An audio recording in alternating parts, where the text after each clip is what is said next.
Okey. Assalamualaikum. Terima kasih pihak TBC Holdings yang berhak, terutamanya Puan Zizi lah.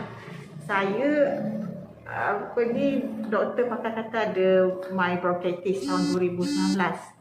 Setahun saya batuk. Jumpa pakar, okay, alhamdulillah dia bagi inhaler dan cairkan kahak. Okey dah. So start tahun ni saya batuk lagi dengan teruk macam tu. Saya kata husband, kita jumpa pakar balik lah. Kata datang balik penyakit ni. So dah ambil GL letter lah macam tu kan.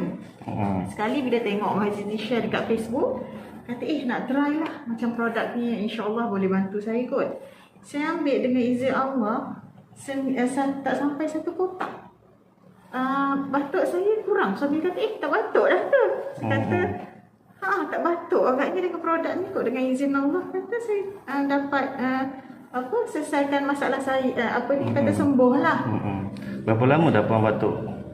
Batuk yang kemudian ni, selepas batuk yang teruk setahun dulu tu, dalam 2 bulan kot rasanya, 2 bulan ke 3 bulan macam tu kot. Memang dah nak pergi jumpa pakar balik dah, gunakan GL tu lah. Pernah cuba apa-apa produk lain tak?